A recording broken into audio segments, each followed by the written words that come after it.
Content warning, this podcast may not be as angry as the last one, but it still contains swearing. Hello and welcome to Black Dog Barks, the podcast which is just me screaming into the void and I don't care who's listening. So a little forward, a little disclaimer if you will. Some of you may know me from my other podcast, The Bunk. The Bunk is a heavily researched, unbiased podcast that seeks to find the truth in whatever crap both social and mainstream media have to spit out. Sometimes I'm surprised to find the truth in what is being reported, but mostly it's just crap. However, digging up the truth can sometimes take long hours and investment in resources such as freedom of information requests, other documents and research papers that I can't smuggle from my friends through university, money that I just don't have. So the podcast is currently on hiatus.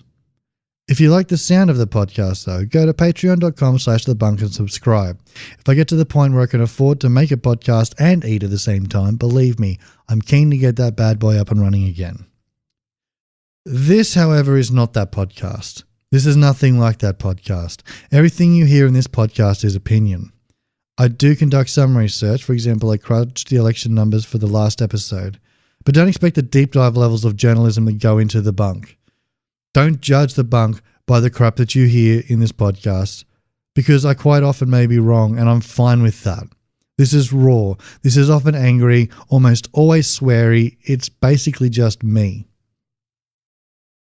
To talk about how this podcast came to be means I need to delve into a different topic, depression and anxiety, because that's basically what this podcast is, a way of keeping my depression and anxiety at bay. So let's change the tracks and go down that little ride.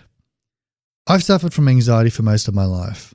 Back in high school, I was terrified of making a fool of myself in front of my peers, severely exaggerating the consequences of even the tiniest little social faux pas. Ironically, but also predictably, this led itself to difficulty fitting in. But it wasn't just my social life. I struggled with schoolwork as well. Staring at my homework, terrified to start it as if making a mistake would mean grave consequences. Procrastination was the usual result, and it wouldn't get done. This theme followed through studying for exams, through university assignments, and into my work life. Having to fill out expense reports for my job was the same as trying to do my homework in school. Both things I was perfectly capable of doing, but the fear of making a tiny mistake was paralyzing. Doubly so if I had lost a receipt. Problem is, I've always been quite intelligent. In spite of my inability to do any actual work, I somehow managed to obtain a bachelor's degree in science, majoring in chemistry and forensic evidence. I landed several jobs as an analytical chemist over the years, and I even had a job as a technical service engineer, where I had to learn mechanical and electrical engineering on the job. I'm a specialist in mass spectrometry. I understand the complex dynamics of isolating compounds, smashing molecules on an atomic level, and isolating the fragments by weight. But nonetheless, anxiety has plagued me. It plagued me at work, it plagued me in my social life. Every tiny little problem was magnified to horrific proportions. Oddly enough, I've never had any problems with actual disasters. I've been in car crashes, fires, heart attacks. I was once held up on a train.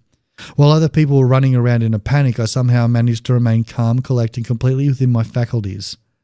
I seem to be in my element. But emergencies don't come around every day.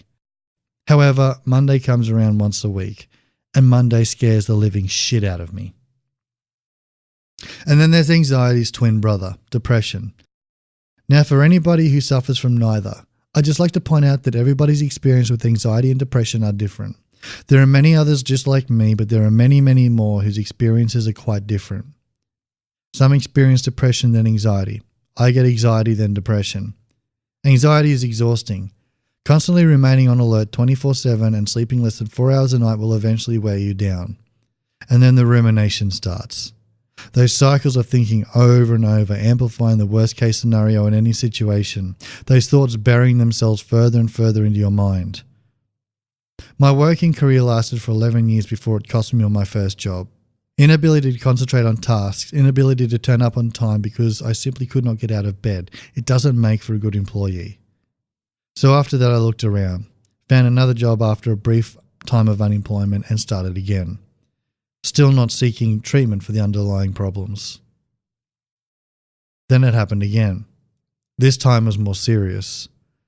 The 2 days leading up to the event, I'd spent pacing back and forth between two different tasks that I had to do, starting neither because as soon as I got to one station I thought maybe the other one was more important.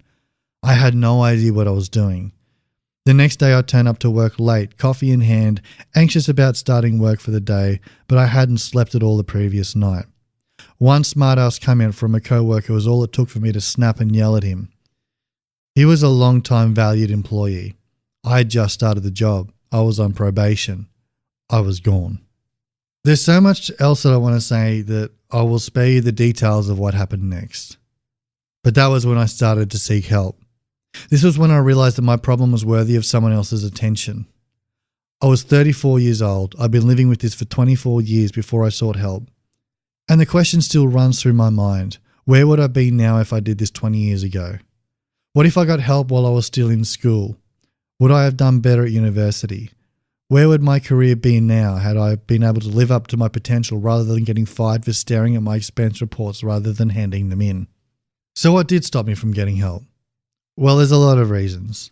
And no matter what varied experience others have, these reasons are all too common. Thankfully, they are getting better. But for fear of regressing back to the bad old days, they are still worth noting. Firstly, I'm a male. We aren't supposed to have these sorts of feelings. We're supposed to be confident and cocky at all times. Our notion of masculinity is tied up in our daydream fantasies that one day the world would rely on us being a super spy that nobody knows we are, outrunning nuclear bombs and jumping through windows without a scratch. We are all our own super secret hero. So what happens to those fantasies? What happens to that fantasy dream? Once I've outrun the nuclear bomb, I've jumped through the window of the secret lair of the evil mastermind, and now I have to confront a real human being, which has me wanting to cry and crawl into the fetal position.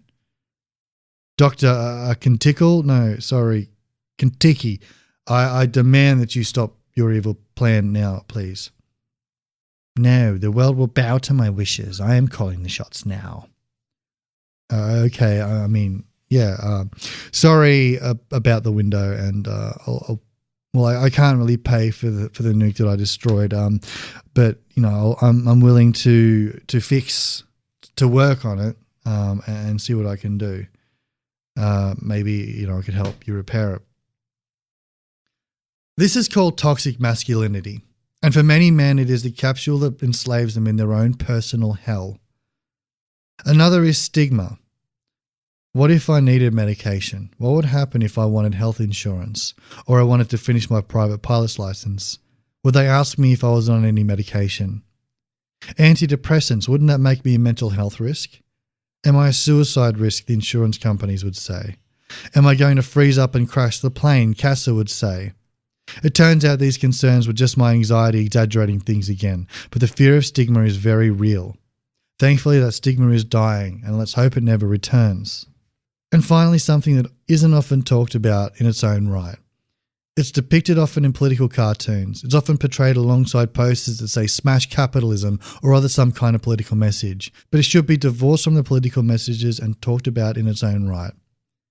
We have all become machines, or at least we are expected to become machines, and this expectation is slowly destroying us. Let's step back to the good old days. Well, they weren't all that good.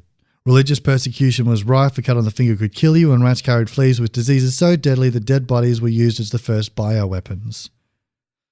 But there was some good about those days, something that has been lost. Outside of the cities, we lived in small communities, small townships.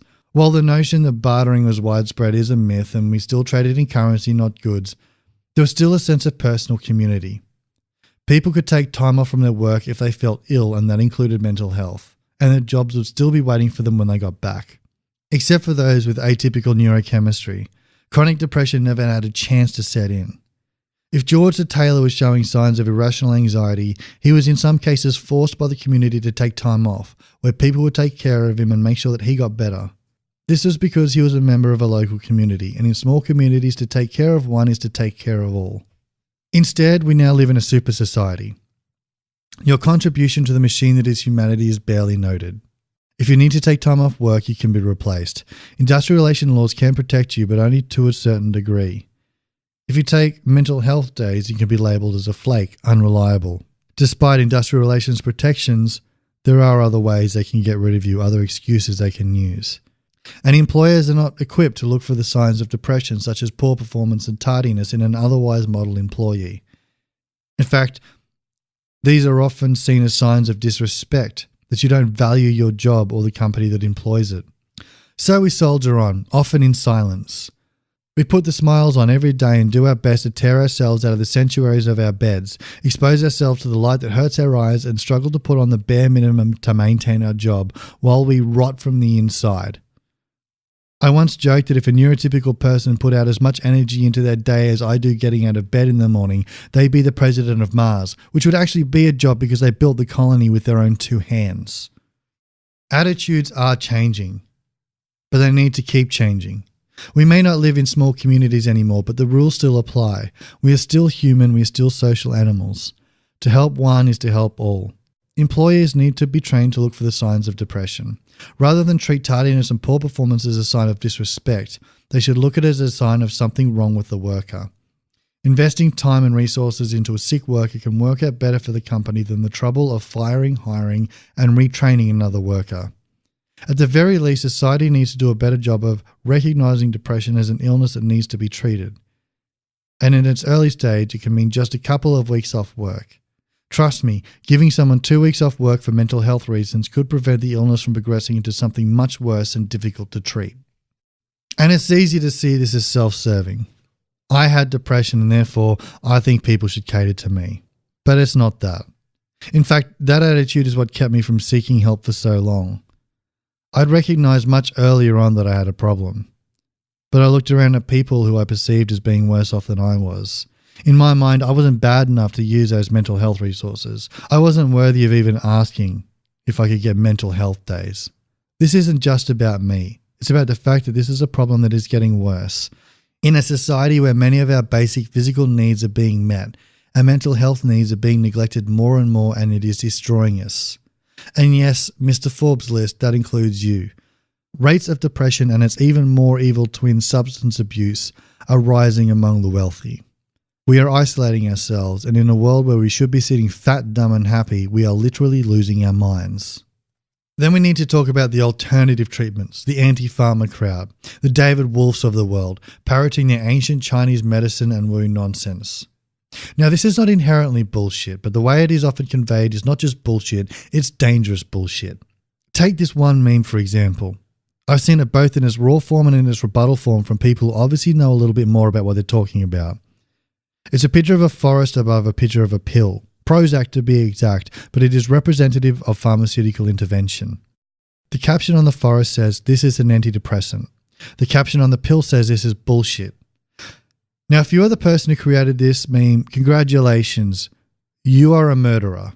If you've posted this meme, most likely through some kind of alternative health woo website, you're an accessory to murder. This meme is ignorant bullshit. Not only does it give the wrong message to the people who suffer from mental health disorders and the people around them, it also places a sense of blame on those who are suffering. You didn't go on enough forest walks. Maybe if you aligned your chakras and wish harder, your demons would magically go away. Oh, they haven't gone away. Then you mustn't be wishing hard enough. You're not wanting to not be depressed enough. That last line is one that I've heard too many times from the David Wolfs of the world. You're not just wanting it enough. Meditate harder. That said, there is a place for things like getting out in nature, like meditation, like eating better, like exercising more. It's a very important place in prevention. But there comes a time in any condition where it is too late for prevention. An intervention is required. Think of depression like a cancer. Like any analogy, this has its limits, but let's walk through this one. Cancer is a numbers game. It's all about statistics. Certain things can increase or decrease your chances of getting cancer, and nothing is guaranteed to give or prevent it. There isn't much you can do about genetics. You can only live with the hand you're dealt with when it comes to genetics. But there are lifestyle factors. Things like smoking, eating processed meats, excessive drinking, excessive sun exposure, not enough sun exposure, exposure to certain environmental toxins like asbestos or radon can all increase your chances of developing cancer. None, not even all of these, can guarantee that you will get cancer. Conversely, a balanced diet and plenty of exercise, while decreasing your chances of getting cancer, will not guarantee you a cancer-free life. And once you have developed cancer, none of these factors will make cancer go away. Stopping smoking once you have lung cancer will not make the cancer go away. No amount of diet or exercise will make the cancer go away. You need medical intervention. Chemotherapy, surgery, radiotherapy, whatever tools modern medicine has given us in the fight against cancer. But taking these steps once you are receiving treatment can aid in your recovery, and it is never too late to improve your lifestyle anyway. Once you're out of the woods, don't smoke, eat right, go for a run once a day, ventilate your basement, quit that job at James Hardie.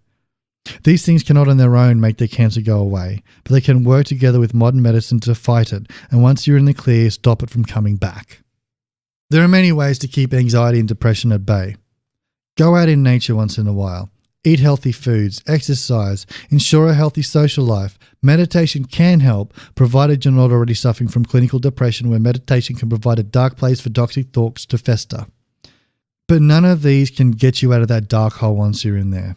There comes a point where you need medical intervention. Personally, I needed pharmaceutical intervention because I built up a wall that not even I could break down. I knew I needed help. I wanted to seek professional help, but I also knew what would happen. As soon as somebody would say something that would suggest that I need to do some work, or perhaps I need to do some introspection, something would come up. My defenses would come up. Nothing would work. Maybe a forest walk could do me some good, but there was no way in hell anybody was going to tell me to do it, no matter how much I told myself that I was going to listen. And then there's the excuses. Going on a walk through the forest would involve leaving bed, and well, that wasn't going to happen. And what about the shoes? I didn't have any good walking shoes or the right clothes. What about the weather? The defensive shields would come up and the ruminations would cycle around and nothing would ever get done. Going into medical treatment for depression, I was already aware that the antidepressants weren't a magic happy pill that were going to take me on a magical cloud adventure. They were there to dissolve the things that stopped me from doing the things that I needed to make myself better. I was better able to open up to my psychologist. I was able to do the simplest tasks in my life, like do my taxes and take care of my welfare responsibilities, so at least I could eat and not have the government chasing me after for money. These things helped. Like millions of others out there, I owe my life to this medication, to helping me getting out of the hole that I was in. It also involved a lot of lifestyle changes in the way I was thinking, and yes, the good old diet, exercise, and get out in nature more. You see, people want some kind of dichotomy. The cure for any disease, including depression, has to either be pharmaceutical or natural. But in reality, they both need to work in tandem. Pharmaceuticals can assist, but the other stuff needs to go along with it. Even people who suffer from neurochemical imbalances and need to stay on medication for the rest of their lives to be well still need to take care of their mental health through diet, exercise, and not subjecting themselves to abusive relationships, meaning romantic, platonic, or professional. This is not an either-or situation. But I stress again, the denial of the place of pharmaceutical intervention for those who need it is very, very dangerous. Which brings me back to this podcast. This is why I do the podcast. This is why the podcast is called Black Dog Barks. After dealing with a lot of long-standing ills in my life, unhealthy thought patterns and whatnot, I was still depressed, but for different reasons. My condition had cost me my career. I was and currently am still unemployed, and the amount of money I receive from welfare is barely enough to cover living costs, let alone socializing. And that's taken a very important factor out of my life. See, I'm a very expressive person. I laugh loud, I joke loud, I get animated when having a conversation or a debate with someone. And the last part is something that has been missing from my life. My only real social contact these days is with my parents, who I see once a week, and for some reason, they have never appreciated my boisterousness. Complaints that I laugh too loud or I get too animated or frustrated about something. I constantly get told, don't take it out on us. Well, I'm not. I just get animated. And I realized that this was something very important to me that I was missing. Back in better times, I was able to buy a jug of beer, sit down with a certain group of friends and have a deep, loud philosophical discussion about whatever topic was brought to the table. This form of expression has been missing from my life for a while now. And it's not as if I can get a new group of friends together, buy a couple of jugs of beer and slap them on the table and start rambling at them. For a start, I'd be very self-conscious about the money I just spent on the jug of beer. This is just not something I can do anymore. But I do have a microphone that I can yell at all day for free and then upload that to the digital void for anyone or no one to listen to. This is my therapy. This is how I get better. And if you're out there listening and you need to pick me up for the day, then consider this. If you've made it this far into the podcast, then you have made an important difference to one person's life.